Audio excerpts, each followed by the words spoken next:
अध्याय 12। एक अद्भुत पलायन। कुछ देर तक दुश्मन ने हमला करने से मना किया। फिर उनमें से कुछ आगे बढ़े, लेकिन जादूगर की रिवॉल्वर से निकली एक और गोली ने उन्हें पीछे हटने पर मजबूर कर दिया। ये ठीक है, ज़ेब ने कहा। अब हम उन्हें भागने पर मजबूर कर चुके हैं, ये तो पक्का है। लेकिन सिर्फ कुछ समय के लिए, जादूगर ने उदास होकर अपना सिर हिलाते हुए कहा। ये रिवॉल्वर 6 गोलियां चलाने के लिए अच्छे हैं, लेकिन जब ये खत्म हो जाएंगी तो हम असहाय हो जाएंगे। ऐसा लगता है कि गारगोयल्स को इस बात का एहसास था, इसलिए उन्होंने अपने कुछ साथियों को अजनबियों पर हमला करने और छोटे आदमी की रिवॉल्वर से गोलियां चलाने के लिए बार बार भेजा। इस तरह से उनमें से कोई भी एक बार से ज्यादा भयानक आवाज से चौंक नहीं गया, क्योंकि मुख्य दल बहुत दूर रहा और हर बार एक नई कंपनी को युद्ध में भेजा गया। जब जादूगर ने अपनी सभी 12 गोलियां चलाईं, तो उसने शोर से कुछ लोगों को अचेत करने के अलावा दुश्मन को कोई नुकसान नहीं पहुंचाया, और इसलिए वह लड़ाई की शुरुआत की तुलना में जीत के ज्यादा करीब नहीं था। अब हम क्या करें? डोरोथी ने चिंतित होकर पूछा। चलो हम सब मिलकर चिल्लाएं, ज़ेब ने कहा। और साथ ही साथ लड़ो, जादूगर ने कहा। हम जिम के पास जाएंगे ताकि वह हमारी मदद कर सके, और हर एक को कोई ना कोई हथियार लेकर अपनी पूरी ताकत लगानी होगी। मैं अपनी तलवार का इस्तेमाल करूंगा, हालांकि इस मामले में इसका कोई खास महत्व नहीं है। डोरोथी को अपना छत्र लेना चाहिए और जब लकड़ी के लोग उस पर हमला करें तो उसे अचानक खोल देना चाहिए। मेरे पास तुम्हारे लिए कुछ नहीं है, ज़ेब। मैं राजा का उपयोग करूंगा, लड़के ने कहा, और अपने कैदी को बगी से बाहर निकाला। बंधे हुए गारगोयल की भुजाएं उसके सिर से बहुत आगे तक फैली हुई थीं, इसलिए उसकी कलाइयों को पकड़कर ज़ेब ने पाया कि राजा एक बहुत अच्छा क्लब बना सकता है। लड़का अपने 1 साल के हिसाब से मजबूत था, हमेशा खेत पर काम करता था, इसलिए वह जादूगर की तुलना में दुश्मन के लिए अधिक खतरनाक साबित होने की संभावना थी। जब गारगोयल्स की अगली टोली आगे बढ़ी, तो हमारे साहसी लोग चिल्लाने लगे मानो वे पागल हो गए हों। यहाँ तक कि बिल्ली के बच्चे ने भी भयंकर तीखी आवाज निकाली। चीख, और उसी समय जिम नामक कैब घोड़े ने जोर से हिनहिनाया। इससे दुश्मन कुछ समय के लिए डर गया, लेकिन रक्षकों की सांस जल्दी ही फूल गई। ये समझते हुए, साथ ही ये तथ्य कि रिवॉल्वर से अब और भयानक धमाके नहीं होने वाले थे, गारगोयल्स मधुमक्खियों की तरह घने झुंड में आगे बढ़े, जिससे हवा उनसे भर गई। डोरोथी जमीन पर बैठ गई और अपना छत्र लगा लिया, जिसने उसे लगभग ढक लिया और एक बेहतरीन सुरक्षा प्रदान की। जादूगर की तलवार की धार लकड़ी के लोगों पर पहला वार करते ही 1 दर्जन टुकड़ों में टूट गई। ज़ेब ने उस गारगोयल से वार किया जिसे वह एक क्लब के रूप में इस्तेमाल कर रहा था जब तक कि उसने दर्जनों दुश्मनों को नीचे नहीं गिरा दिया, लेकिन अंत में वे उसके चारों ओर इतने घने हो गए कि उसके पास अब अपनी बाहों को घुमाने के लिए जगह नहीं थी। घोड़े ने कुछ शानदार किक मारी और यहाँ तक कि यूरेका ने भी मदद की जब वह शारीरिक रूप से गारगोयल पर कूद पड़ी और जंगली बिल्ली की तरह उन्हें खरोंचने और काटने लगी। लेकिन ये सारी बहादुरी कुछ भी नहीं थी। लकड़ी की चीज़ों ने ज़ेब और जादूगर के चारों ओर अपनी लंबी भुजाएं लपेट ली और उन्हें कसकर पकड़ लिया। डोरोथी को भी उसी तरह पकड़ लिया गया, और कई गारगोयल्स जिम के पैरों से चिपके हुए थे, जिससे वह इतना नीचे गिर गया कि बेचारा जानवर असहाय हो गया। यूरेका ने भागने के लिए बेताब दौड़ लगाए और एक लकीर की तरह जमीन पर भागी, लेकिन एक मुस्कुराता हुआ गारगोयल उसके पीछे उड़ गया और उसे पकड़ लिया, इससे पहले कि वह बहुत दूर चली जाती। उनमें से सभी को तत्काल मृत्यु से कम कुछ भी नहीं होने की उम्मीद थी, लेकिन उन्हें आश्चर्य हुआ कि लकड़ी के जीव उनके साथ हवा में उड़ गए और उन्हें लकड़ी के देश के मीलों मील दूर ले गए, जब तक कि वे एक लकड़ी के शहर में नहीं पहुंच गए। इस शहर के घरों में कई कोने थे, चौकोर और 6 तरफा और 8 तरफा। वे आकार में मीनार जैसे थे और उनमें से सबसे अच्छे पुराने और मौसम से घिसे हुए लग रहे थे, फिर भी सभी मजबूत और ठोस थे। इनमें से एक घर में, जिसमें न तो दरवाजे थे और न ही खिड़कियां, बल्कि छत के नीचे केवल एक चौड़ा द्वार था, कैदियों को उनके बंदी बनाकर ले गए। गारगोयल्स ने उन्हें जोर से धक्का देकर उस द्वार में धकेल दिया, जहां एक मंच था, और फिर उड़कर उन्हें छोड़कर चले गए। चूंकि उनके पास पंख नहीं थे, इसलिए अजनबी उड़ नहीं सकते थे, और अगर वे इतनी ऊंचाई से नीचे कूदते तो वे निश्चित रूप से मारे जाते।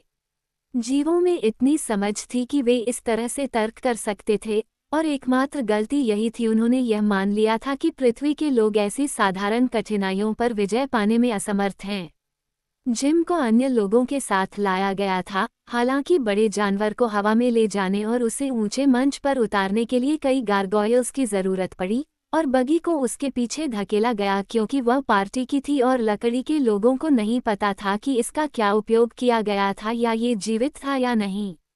जब यूरेका के अपहरणकर्ता ने बिल्ली के बच्चे को दूसरों के पीछे फेंक दिया तो आखिरी गारगोयल चुपचाप गायब हो गया, जिससे हमारे दोस्त एक बार फिर से आज़ादी से सांस ले पाए। ये कैसी भयंकर लड़ाई थी, डोरोथी ने अपनी सांसें रोकते हुए कहा। ओह, मुझे नहीं मालूम, यूरेका ने अपने पंजे से अपने उलझे हुए बालों को सहलाते हुए कहा। हम किसी को चोट नहीं पहुंचा पाए, और कोई भी हमें चोट नहीं पहुंचा पाया। भगवान का शुक्र है कि हम फिर से एक साथ हैं, भले ही हम कैदी हैं, छोटी लड़की ने आह भरते हुए कहा। मुझे आश्चर्य है कि उन्होंने हमें मौके पर ही क्यों नहीं मार डाला, ज़ेब ने कहा, जिसने संघर्ष में अपने राजा को खो दिया था। वे शायद हमें किसी समारोह के लिए रोके हुए हैं, जादूगर ने चिंतनशील स्वर में उत्तर दिया, लेकिन इसमें कोई संदेह नहीं है कि वे हमें कम से कम समय में जितना संभव हो सके मार डालना चाहते हैं। जितना संभव हो सके उतना मृत होना काफी मृत जैसा होगा, है न? डोरोथी ने पूछा। हाँ मेरे प्यारे, लेकिन अभी हमें इस बारे में चिंता करने की कोई ज़रूरत नहीं है। चलो हम अपनी जेल की जांच करें और देखें कि वह कैसी है। छत के नीचे की जगह जहां वे खड़े थे उन्हें ऊंची इमारत के चारों ओर देखने की अनुमति देती थी, और वे अपने नीचे फैले शहर को बहुत उत्सुकता से देखते थे। दिखाई देने वाली हर चीज लकड़ी से बनी थी, और दृश्य कठोर और बेहद अप्राकृतिक लग रहा था। उनके मंच से एक सीढ़ी घर में उतरी, और बच्चों और जादूगर ने उन्हें रास्ता दिखाने के लिए लालटेन जलाकर इसकी खोज की। खाली कमरों की कई मंजिलों ने उनकी खोज को पुरस्कृत किया, लेकिन इससे अधिक कुछ नहीं, इसलिए कुछ समय बाद वे फिर से मंच पर वापस आ गए। क्या निचले कमरों में कोई दरवाजे या खिड़कियां थीं, या घर के बोर्ड नहीं थे? वे इतने मोटे और मजबूत होते कि बच निकलना आसान होता, लेकिन नीचे रहना किसी तहखाने या जहाज की पकड़ में रहने जैसा था, और उन्हें अंधेरा या नमी की गंध पसंद नहीं थी। इस देश में, जैसा कि उन्होंने धरती की सतह के नीचे अन्य सभी देशों में देखा था, रात नहीं थी, किसी अज्ञात स्रोत से लगातार और तेज रोशनी आ रही थी। बाहर देखने पर वे अपने आसपास के कुछ घरों में देख सकते थे, जहां बहुत सारी खुली खिड़कियां थीं, और वे अपने घरों में घूमते हुए लकड़ी के गारगोयल्स के रूपों को देखने में सक्षम थे। यह उनके आराम का समय लगता है, जादूगर ने टिप्पणी की। सभी लोगों को आराम की जरूरत होती है, भले ही वे लकड़ी के बने हों, और चूंकि यहाँ रात नहीं होती, इसलिए वे दिन का एक निश्चित समय चुनते हैं जिसमें वे सोते या झपकी लेते हैं। मुझे भी नींद आ रही है, ज़ेब ने जम्हाई लेते हुए कहा। क्यों, यूरेका कहाँ है? डोरोथी अचानक चिल्लाई। सबने इधर उधर देखा, लेकिन बिल्ली का बच्चा कहीं नजर नहीं आया। वह टहलने के लिए बाहर गई है, जिम ने कर्कश स्वर में कहा। कहाँ? छत पर, लड़की ने पूछा। नहीं, उसने तो बस अपने पंजे लकड़ी में गड़ा दिए और इस घर की दीवारों से नीचे जमीन पर चढ़ गई। वह नीचे नहीं उतर सकती थी, जिम, डोरोथी ने कहा। चढ़ने का मतलब है ऊपर जाना। ऐसा किसने कहा? घोड़े ने पूछा। मेरी स्कूल टीचर ने ऐसा कहा है, और वह बहुत कुछ जानती है, जिम। जादूगर ने टिप्पणी की। नीचे चढ़ना कभी कभी एक अलंकार के रूप में प्रयोग किया जाता है। खैर, यह एक बिल्ली की आकृति थी, जिम ने कहा, और वह नीचे चली गई, किसी भी तरह, चाहे वह चढ़े या रेंगकर। यार, यूरेका कितनी लापरवाह है, लड़की ने बहुत व्यथित होकर कहा। गुरगर्ल्स उसे पकड़ लेंगे, जरूर। हाँ हाँ, बूढ़ा तांगे वाला हंसा। वे गुरगर्ल्स नहीं हैं, छोटी दासी, वे गारगोयल्स हैं। कोई बात नहीं, उन्हें यूरेका मिलेगा, चाहे उनका नाम कुछ भी हो। नहीं, वे ऐसा नहीं करेंगे, बिल्ली के बच्चे ने कहा, और यूरेका स्वयं मंच के किनारे पर रेंगकर आई और चुपचाप फर्श पर बैठ गई। तुम कहाँ थी, यूरेका? डोरोथी ने सख्ती से पूछा। लकड़ी के लोगों को देख रहा हूँ। वे किसी भी चीज के लिए बहुत मजेदार हैं, डोरोथी। अभी वे सभी सोने जा रहे हैं, और तुम क्या सोचती हो, वे अपने पंखों के कब्जे खोलकर उन्हें एक कोने में रख देते हैं जब तक कि वे फिर से नहीं जाग जाते। क्या, टिका? नहीं, पंख। यही कारण है, ज़ेब ने कहा, कि क्यों इस घर का इस्तेमाल वे जेल के रूप में करते हैं। अगर कोई गारगोयल बुरा व्यवहार करता है और उसे जेल में डालना पड़ता है, तो उसे यहाँ लाया जाता है और उसके पंख खोलकर तब तक काट लिए जाते हैं जब तक कि वह अच्छा बनने का वादा नहीं कर लेता। जादूगर ने यूरेका की बातें ध्यानपूर्वक सुनी। उन्होंने कहा, काश हमारे पास भी कुछ ढीले पंख होते। क्या हम उनके साथ उड़ सकते हैं? डोरोथी ने पूछा। मुझे ऐसा लगता है, अगर गारगोयल्स अपने पंखों को खोल सकते हैं तो उड़ने की शक्ति उनके पंखों में ही है, न कि उन्हें पहनने वाले लोगों के लकड़ी के शरीर में। इसलिए अगर हमारे पास पंख होते तो हम शायद उनकी तरह ही उड़ पाते, कम से कम जब तक हम उनके देश में हैं और उसके जादू के प्रभाव में हैं। लेकिन इससे हमें उड़ने में कैसे मदद मिलेगी? लड़की ने पूछा। यहाँ आओ, छोटे आदमी ने कहा और उसे इमारत के एक कोने में ले गया। क्या तुम वहाँ पहाड़ी पर खड़ी उस बड़ी चट्टान को देख रही हो? उसने अपनी उंगली से इशारा करते हुए कहा। हाँ, ये काफी दूर है, लेकिन मैं इसे देख सकती हूँ, उसने जवाब दिया। खैर, उस चट्टान के अंदर, जो बादलों तक जाती है, एक मेहराब है जो बहुत हद तक उसी तरह का है जिससे हम वो घाटी से सर्पिल सीढ़ी चढ़ते समय प्रवेश कर रहे थे। मैं अपना दूरबीन ले आऊंगा और फिर आप इसे और अधिक स्पष्ट रूप से देख पाएंगे। उन्होंने एक छोटी लेकिन शक्तिशाली दूरबीन निकाली जो उनके थैले में थी, और इसकी सहायता से छोटी लड़की ने स्पष्ट रूप से द्वार देखा। ये कहाँ ले जाएगा? उसने पूछा। ये तो मैं नहीं बता सकता, जादूगर ने कहा, लेकिन अब हम पृथ्वी की सतह से बहुत नीचे नहीं जा सकते, और वो प्रवेश द्वार हमें दूसरी सीढ़ी की ओर ले जा सकता है जो हमें फिर से हमारी दुनिया के शीर्ष पर ले जाएगा, जहां हम हैं। इसलिए अगर हमारे पास पंख होते और हम गारगोयल्स से बच सकते, तो हम उस चट्टान पर उड़ सकते थे और बच सकते थे। मैं तुम्हें पंख दिलवा दूंगा, ज़ेब ने कहा, जिसने ये सब सोच समझकर सुना था। लेकिन अगर बिल्ली का बच्चा मुझे दिखा दे कि वे कहाँ हैं? लेकिन आप नीचे कैसे उतर सकते हैं? लड़की ने आश्चर्य से पूछा।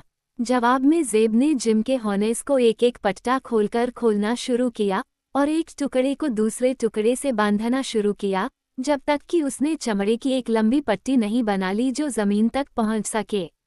उन्होंने कहा, मैं नीचे उतर सकता हूँ, ठीक है?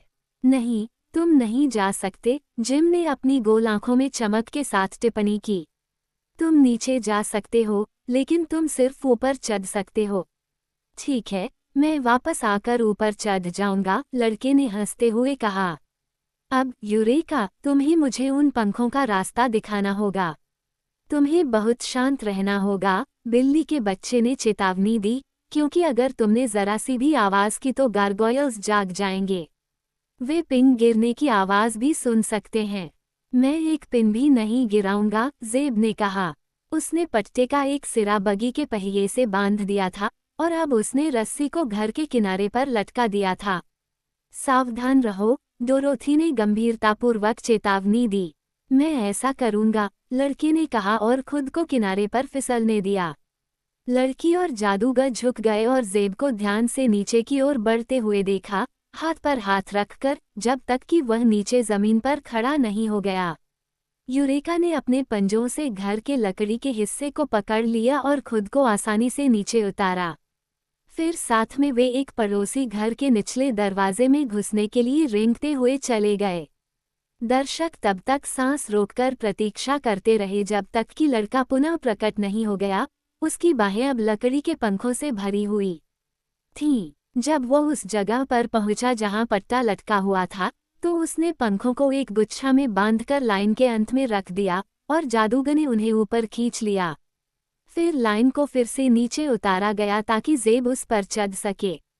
यूरेका ने जल्दी से उसका पीछा किया और जल्द ही वे सभी एक साथ मंच पर खड़े थे। उनके बगल में 8 बेशकीमती लकड़ी के पंख थे। लड़का अब नींद में नहीं था, बल्कि ऊर्जा और उत्साह से भरा हुआ था। उसने फिर से हॉर्नेस को जोड़ा और जिम को बगी से जोड़ दिया।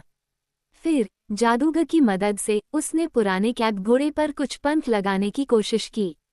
यह कोई आसान काम नहीं था, क्योंकि पंखों के प्रत्येक जोड़ का आधा हिस्सा गायब था।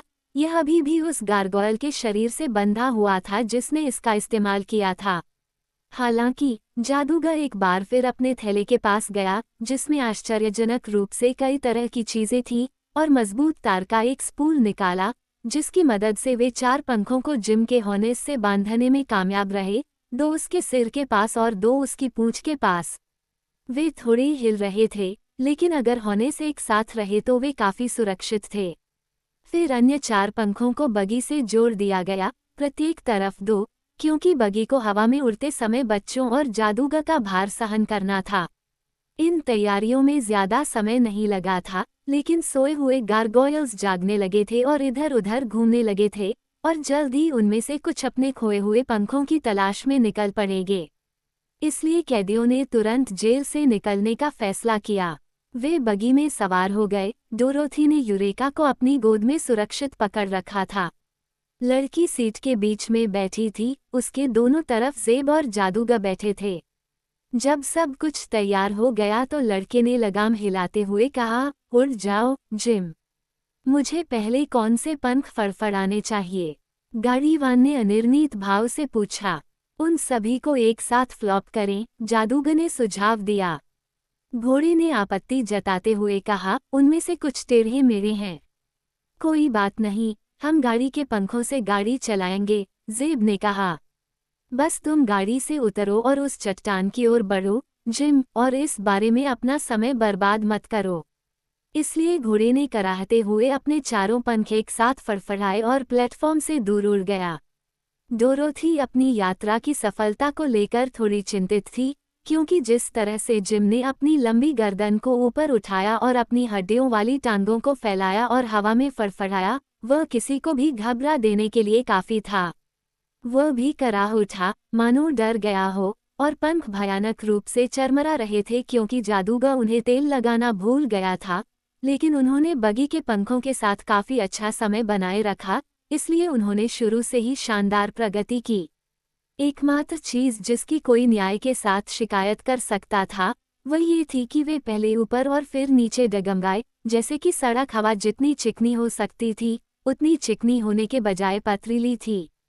हालांकि मुख्य बात ये थी कि वे उड़े, और तेजी से, यद्यपि थोड़ा असमान रूप से, उस चट्टान की ओर उड़े जिस ओर वे जा रहे थे। कुछ गारगोयल्स ने उन्हें तुरंत देख लिया, और भागने वाले कैदियों का पीछा करने के लिए एक दल तैयार करने में कोई समय नहीं गंवाया। जब डोरोथी ने पीछे मुड़कर देखा तो उसने उन्हें एक बड़े बादल के साथ आते देखा, जिससे आकाश लगभग काला हो गया था।